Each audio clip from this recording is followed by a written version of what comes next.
Saludamos a nuestro obispo auxiliar, Monseñor Carlos Domínguez, también a nuestro rector, el padre Gustavo Lunes, y agradecemos de un modo especial la realización de este seminario interdisciplinar a la Universidad Católica de Cuyo, a la Facultad de Filosofía y Humanidades y a su Secretaría de Extensión Universitaria. Desde hace muchos años, el Seminario Arquidiocesano de San Juan realiza un seminario interdisciplinar sobre alguna temática teológica, filosófica o pastoral. Este año nos ha parecido muy oportuno abordar una temática aparentemente conocida, como es la identidad del ministerio ordenado antes y después del Concilio Vaticano II.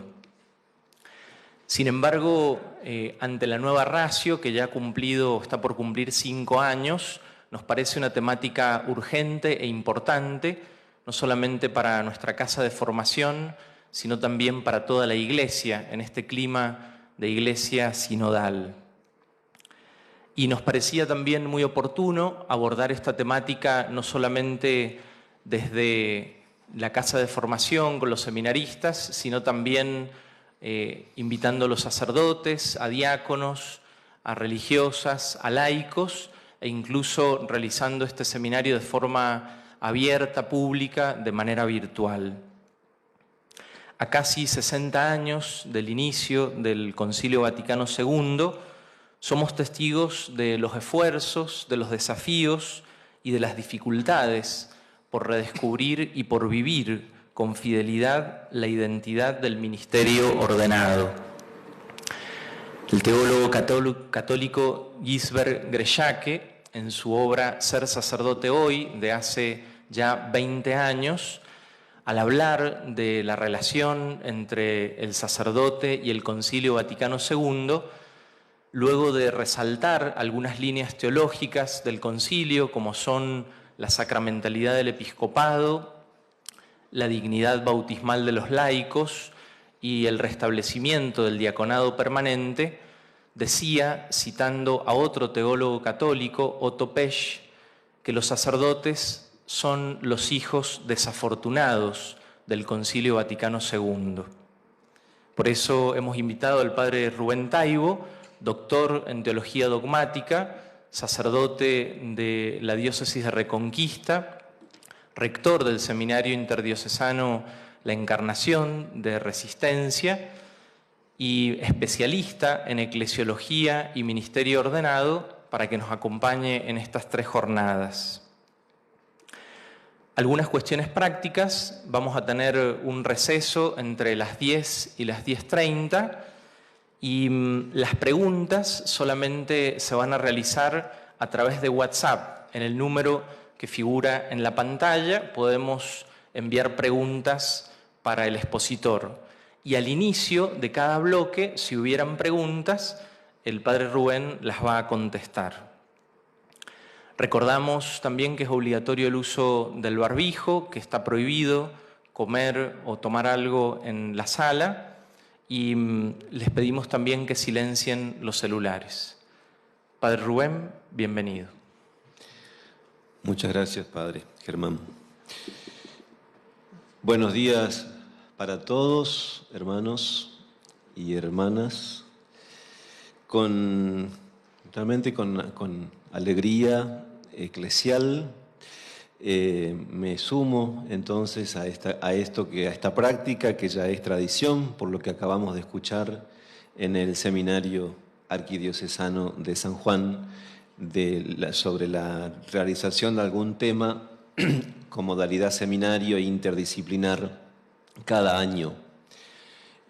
Coincido plenamente, por supuesto, con esta afirmación que se nos decía recién de que el tema del ministerio ordenado es urgente e importante continuar pensándolo, reflexionándolo, rezándolo. Y después, sobre la afirmación de Pesch, creo que hacia el final, el día miércoles, si Dios quiere, hacia el final creo que juntos podremos responder responder a esta afirmación contundente de Pesch, ¿no? Que los presbíteros son los hijos desafortunados del Concilio Vaticano II. Al final de estos 3 días le responderemos. El Concilio Vaticano II, todos nosotros sabemos, fue convocado por San Juan XXIII y con 4 objetivos que lo hemos leído, lo conocemos todos en el número 1 de la Constitución sobre la Sagrada Liturgia, la Sacrosanctum Concilium, que, como recordaremos, es la introducción no solamente a esa Constitución, sino a todo el concilio, a todo el acontecimiento y a toda la doctrina conciliar, el número 1 de la Sacrosanctum Concilium. Y ahí se nos dice, lo voy a leer, dice el concilio: el Sacrosanto Concilio se propone, por lo tanto, el objetivo de todo el concilio, se propone acrecentar cada vez más la vida cristiana entre los fieles. Se propone acrecentar la vida cristiana entre los fieles, adaptar mejor a las necesidades de nuestro tiempo las instituciones que están sujetas a cambio, promover cuanto pueda contribuir a la unión de todos los que creen en Cristo y fortalecer todo lo que sirve para invitar a todos al seno de la Iglesia. Esos 4 verbos entonces nos presentan el objetivo de todo el concilio: acrecentar la vida cristiana de los fieles, adaptar mejor lo sujeto a cambio en la vida de la Iglesia, promover la unidad entre los cristianos y fortalecer todo lo que sirva, lo que sea de puente de unión entre la Iglesia y el mundo para testimoniar, predicar y para anunciar el Evangelio. No es casual de ninguna manera que el primer objetivo del concilio presentado en la Constitución es la vida cristiana, acrecentar la vida cristiana. El Concilio Vaticano II no fue convocado, como recordamos, como lo sabemos, no fue convocado para definir un nuevo dogma de fe, no fue convocado porque había algún problema teológico, dogmático. La gran preocupación de Juan XXIII, de Pablo VI después, y de toda la mayoría de los padres conciliares, la gran preocupación era la vida cristiana, la vida de los fieles, acrecentar, mejorar, revigorizar, revitalizar la vida. No las verdades de la fe, que la suponen ciertamente, pero el concilio fue convocado para mejorar la vida cristiana, la vida de los fieles.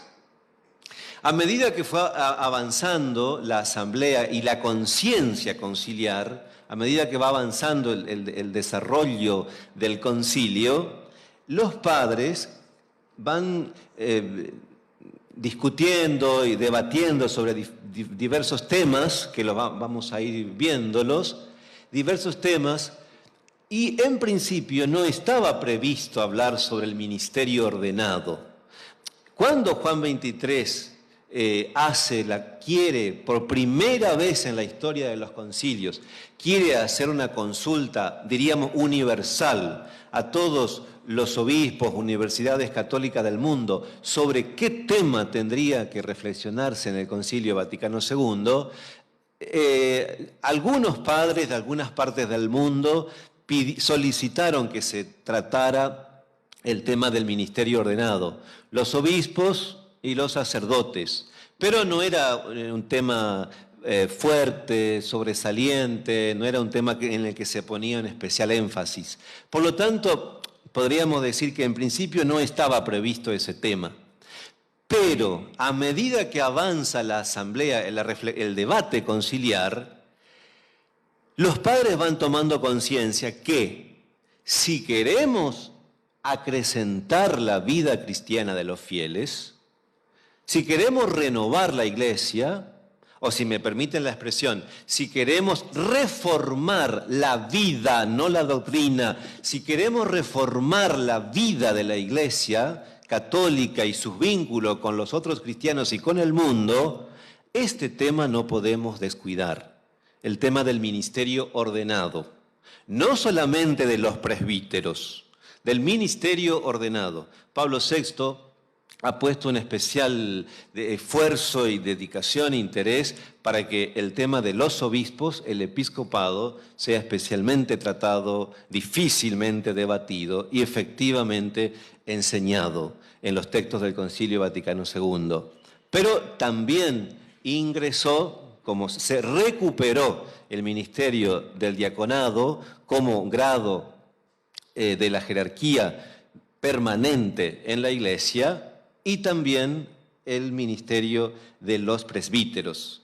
Cuando introduce el decreto sobre el ministerio y la vida de los presbíteros, el concilio dice así en el número 1.